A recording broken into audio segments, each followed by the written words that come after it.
Hello, my dear friends. Today I shall teach you about some important rule of active and passive. We shall teach you about infinitive. मेरे प्रिय साथियों, आज हम लोग सीखेंगे passive voice of infinitive. Infinitive sentences की passive voice कैसे बनाते हैं। आज हम लोग बहुत ही अच्छे सरल ढंग से, बहुत ही बेहतरीन ढंग से हम लोग सीखेंगे। बने रहिए हमारे साथ और देखिएगा, कॉपी और कलम को उठा लीजिएगा और हमारे साथ सीखिएगा कि आज इन्फिनिटिव सेंटेंस की कैसे हम लोग पैसिव बनाते हैं। देखिएगा, हमारा पहला सेंटेंस है I am finish to this work. My dear, इतनी बात याद रखिएगा कि पैसिव जब भी शुरू होता है तो ऑब्जेक्ट से ही शुरू होता है।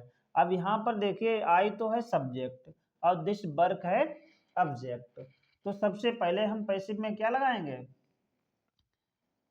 देखिए इसकी हम पैसिव बनाएंगे this work.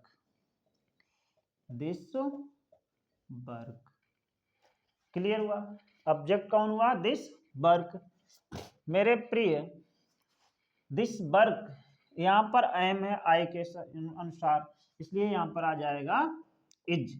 This work is, और ये टू दिया गया है तो टू लगा दीजिए और इसके साथ में केवल बी जोड़ दीजिए। और ये वर्ब फर्स्ट है तो यहाँ पर वर्ब की थर्ड फॉर्म जोड़ दीजिए। क्लियर हुआ। देखिए, this work is to be finished, ये ऐसे बना है पैसिव वॉइस। पैसिव वॉइस कैसे बनेगा,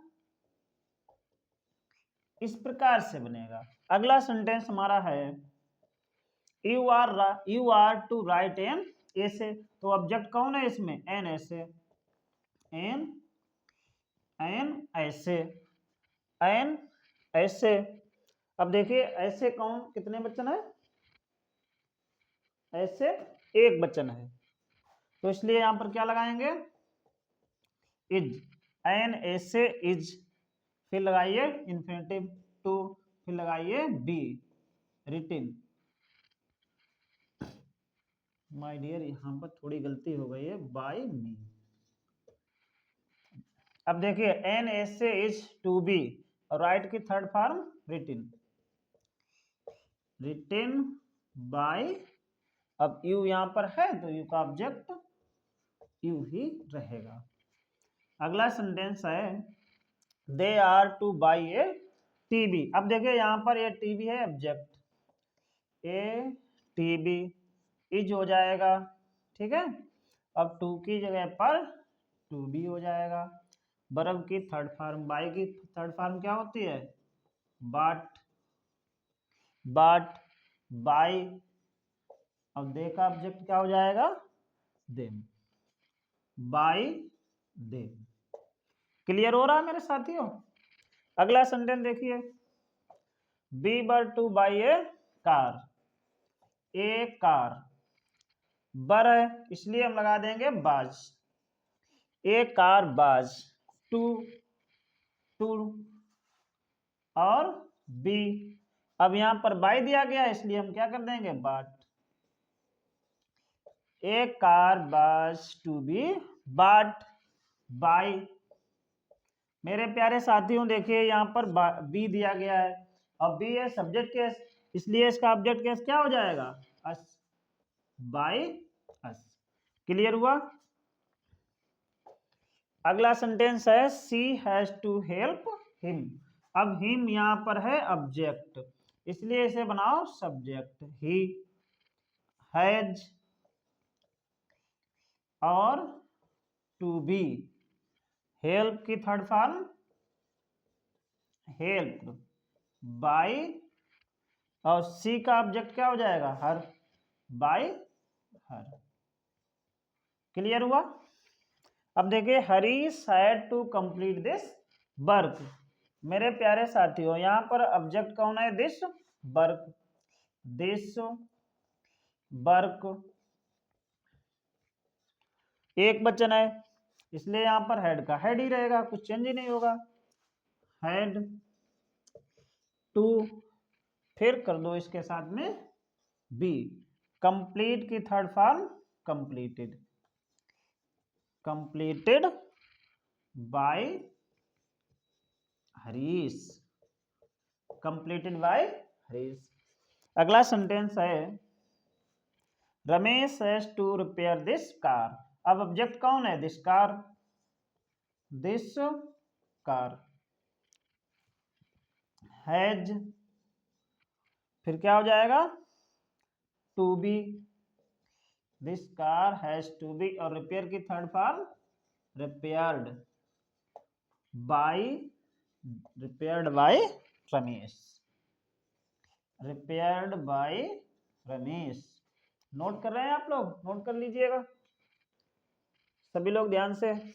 अगला सेंटेंस है I have to purchase a pen. आठवां देखिए sentence, a pen, a pen है भाई, तो इस पेन के हिसाब से, हिसाब का मतलब है, मेरे कहने का मतलब हिसाब का मतलब अनुसार, according to, according to pen we should use has in place of has to be purchased. Third form पर्च की क्या हो जाएगी? Purchased by me, by me. मेरे साथियों ये रूल क्लियर हो गया है, तो आप लोग नोट कर लीजिए। और हम इससे फिर अब हम पढ़ेंगे इट इज टाइम वाले, इट इज टाइम वाले सेंटेंस पढ़ेंगे, नोट कर लीजिएगा।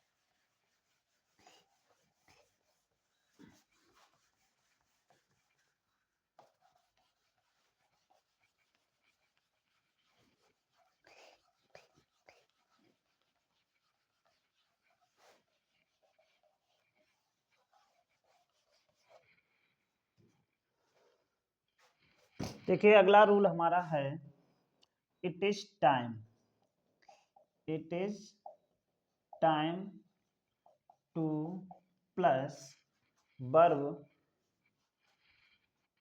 It is time two plus verb first plus noun से शुरू होने वाले वाक्य, शुरू होने वाले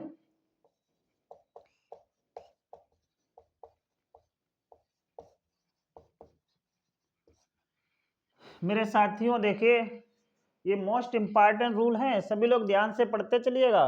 it is time two plus verb first plus noun से शुरू होने वाले वाक्य। अब देखिए हमारा पहला सेंटेंस है it is time to close the door, it is time to close the door. अब मेरे साथियों देखिए ये सेंटेंस बहुत ही ध्यान से देखना। ऑब्जेक्ट कौन है? पहले इट इज करो यहां पर, इट इज टाइम। अब टू के स्थान पर आ जाएगा for, it is time to, it is time for the door.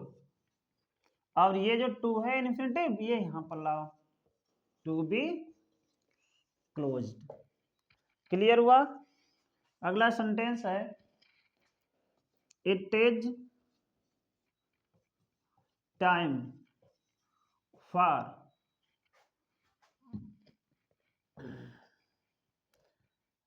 It is time to, it is time to read the book, it is time to read the book. मेरे साथियों यहाँ पर देखिएगा पहले इट इज, ये तो जीव का थीम रहेगा, इट इज टाइम, टू के स्थान पर फॉर, अब किसके लिए है? ऑब्जेक्ट यहाँ पर लगाओ द बुक, द बुक फिर to be read. It is time for the book to be read. अगला सेंटेंस है it is time to write an essay. It is time to write an essay. मेरे प्यारे साथियों देखिएगा, it is time, it is time, अब to की जगह पर फॉर, ऑब्जेक्ट कौन है, एन एसे, एन एसे और to be written. It is time for an essay to be written. सभी लोगों के समझ में आ रहा है? आ रहा है तो नोट कर लीजिए, आगे हम डियर वाले वाक्य पढ़ेंगे।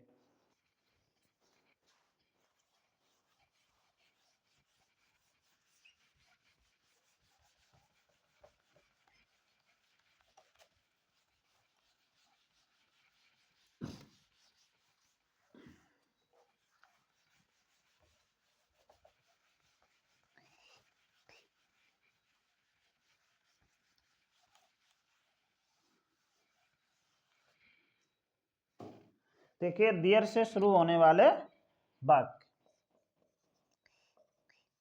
डियर से शुरू होने वाले, डियर से शुरू होने वाले वाक्य।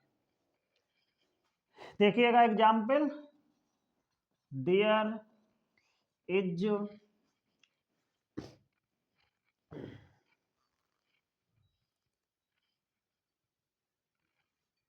there is a lot of work to complete, to complete। मेरे प्यारे साथियों देखिए इन्फिनिटिव यहाँ पर भी आ गया, लेकिन वो था इट इज टाइम, लेकिन यहाँ पर है देयर। बहुत ही सरल रूल है, देखिएगा there is a lot of work.